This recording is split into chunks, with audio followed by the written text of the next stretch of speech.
We're playing new record. I did a practice run of it like just now to try to like warm up, and I thought, hey, this is actually pretty cool. I'm gonna see if I like it. I'm just gonna see if I like it, and if not, we're gonna stream something else. But you know, thought I might check it out. You know, I've done one practice run. That's where we're at with this.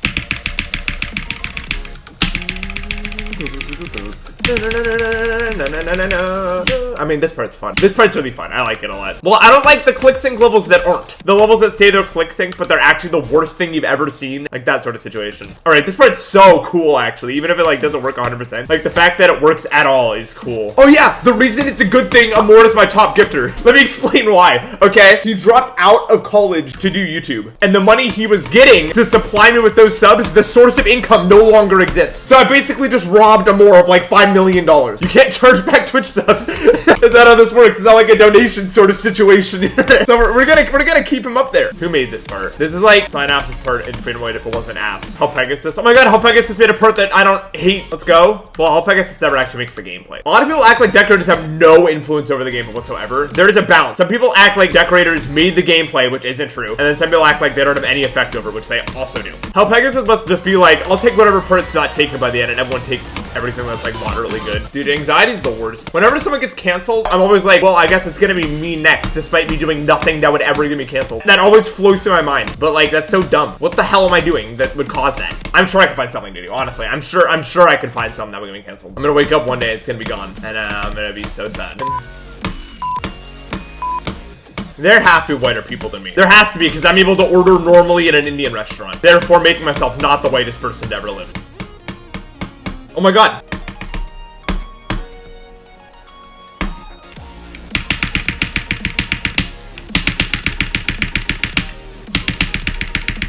No!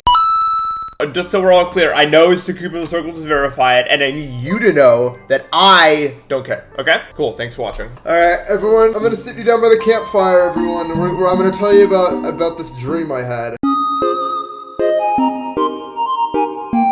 So, before I tell you this, because this is going to sound like the ramblings of a crazy person, okay? I don't do drugs. However, it was a weird night, okay? It was a weird, around 6 a.m., I was about to fall asleep. I was drifting off. I was really about to fall asleep. And then randomly, I am 100% fully alert and unable to sleep. Like, I'm literally about to sleep. I'm like, and then, oh, it's like I got stabbed with like a awake knife or something, because I was just fully awake randomly out of nowhere, and I couldn't fall asleep. And I was like, okay, I laid in bed unable to sleep for like 2 hours until 8 a.m. And then something in my brain was like, let's go play Hollow Knight. So I played Hollow Knight from like 8 a.m. to 11 a.m. or something. Like I couldn't sleep, so I was like, I might as well do something, you know? At 11, I decided to try to sleep again, and this time, after about an hour, I finally do fall asleep at like noon. I was figuring I'd sleep for like 2 hours and then stream at like 3, but that did not end up happening. I didn't feel right in the brain, okay? And the dream I had was the most surreal experience that I've ever had in my life. Act 1. It opens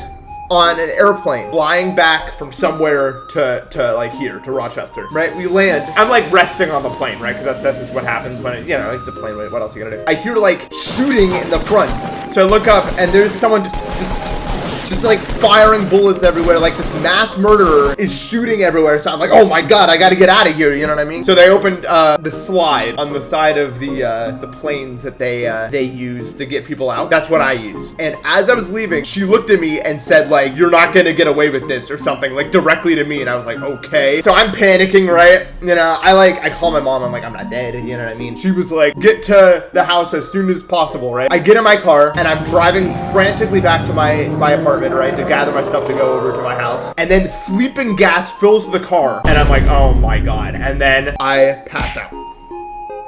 Act 2.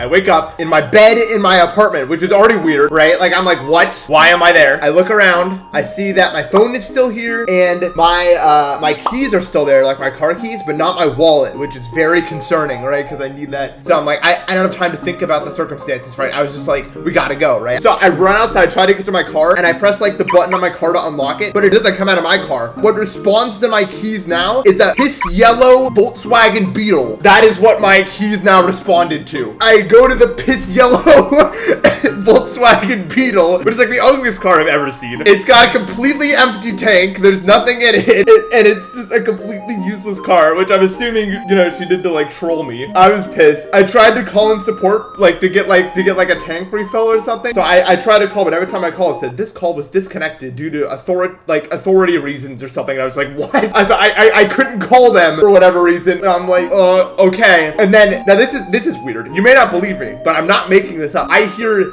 Dedos's voice from like the skies above saying, Nathan, this isn't looking good. Try to wake up. And so I think about it. I'm like, oh, this is a dream. Okay. And I try to wake up and I can't. I try like everything I can. I can't wake up. I'm stuck in this dream, Dedos. I can't. Now, Dedos doesn't talk ever again. He's just like God or something, surveying the whole situation. But now I knew that I was in a dream. I know this sounds like unbelievable. I swear this happened. I'm like, I need to get gas into this car. I can't do that if I can't call anyone. So I decide, well, this is a dream. So I'm just gonna push the car to a gas station, right? If I just envision that I can do that, I can probably do that. So I push the stupid yellow Beetle to a gas station, right? And I have no money because I don't have a wallet. The people at the gas station, I like beg with them. I'm like, please give me gas. Please do it. And I get into like this giant argument with them. And for some reason, the fact that I was like born in Ohio convinced them to do it. They're like, oh, you must be trustworthy. Well, I guess we'll fill your tank for free then. And for some reason that works. They go, and the moment that a drop of gas goes into the car, I get a text on my phone saying, the authorities have been contacted.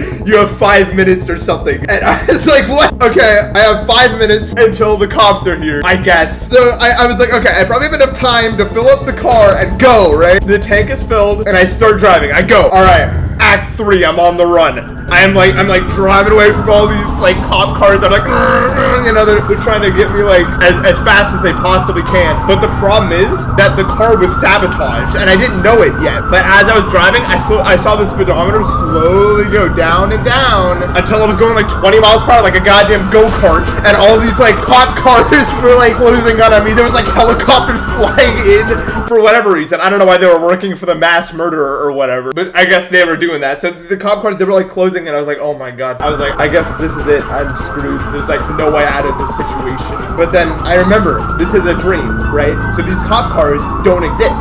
So I'll just make them not exist. So I did. I made all the cops not exist, and I was like, awesome, we're making progress. And then like the mass murderer just apparates in front of me like, oh, you think you're so goddamn clever, like I just like spawned to the final boss or something. And then she says genuinely one of the most chilling things I've ever heard, ever. She said, you know that thing in dreams where you're about to die but you wake up? This isn't gonna be one of those times. That kind of freaked me out. I was like, Jesus Christ, that's a level of self-awareness for this boss enemy person thing here. In my dream I was like, all right, this is serious stuff, you know what I mean? Like this is, whether perceived or not, this is a threat I will be taking seriously, you know what I mean? Like I wasn't joking around with this anymore. So I was like, I'm gonna give this all I got. We entered this, I don't know if you guys have ever seen Guardians of the Galaxy 2, but the fight at the end of that where Star-Lord and his dad are like forming like objects out of nothing, like that's what we did. I was like making mass around me to like fire projectiles and swords and do all this like crazy fight stuff. But because she could also alter reality, I couldn't like just like make the air around her 1,000,000 degrees or whatever. So I was like doing everything I could to like survive. And the way that I won is what I did is I shot a bunch of arrows in the air and I shrunk down the stupid yellow beetle. As she was looking at the arrows up in the sky, I floated the little beetle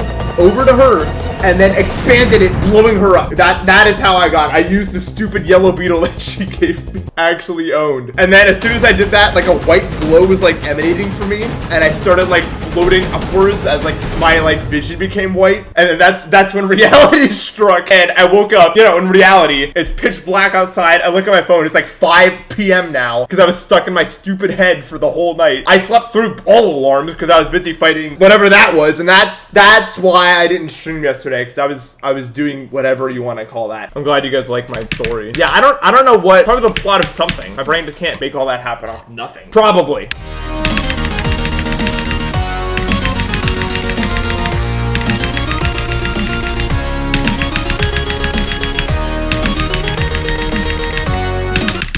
Chorus.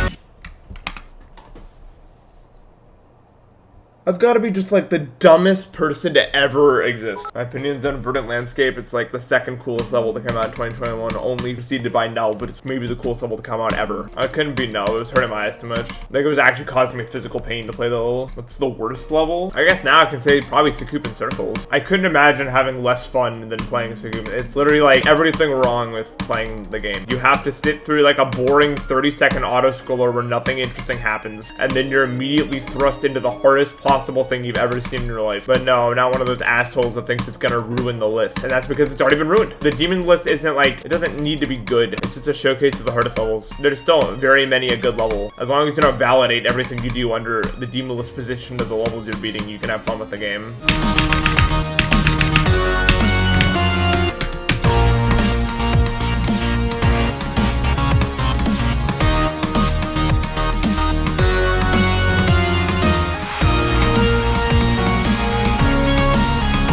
Oh, I got a lag spike, dude. Oh my god, that was so easy. I got this little tiny micro-ass little lag spike and I'm dead now. Oh my god. Especially there. This level wants me to have no fun.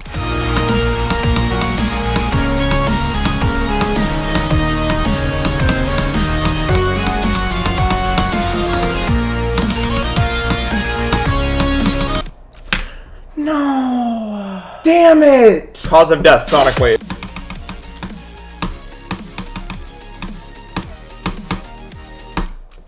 I knew it. I knew it, dude. I knew it. I knew it was gonna die to that click. I knew it, dude. I know. I knew. Everyone was like, okay, we got it either once. At least I got it out of my system, you know what I mean? It couldn't happen again. I mean, it just has to happen once. What it says because of the new mouse. Oh yeah, it double clicked. It double clicked, actually. I mean, it's pretty obvious if you watch it back that it was a double click. So.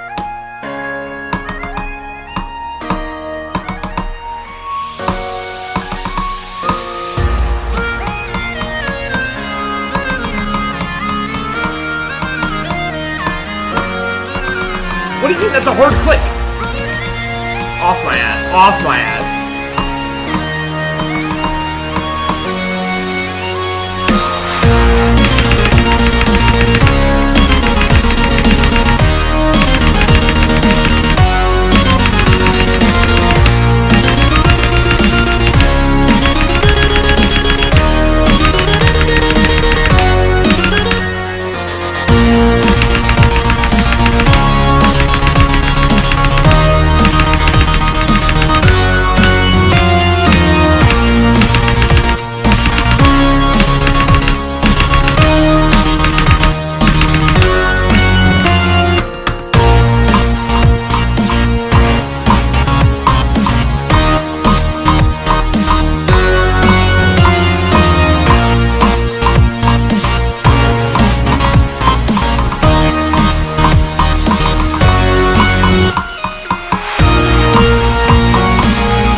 Oh my god.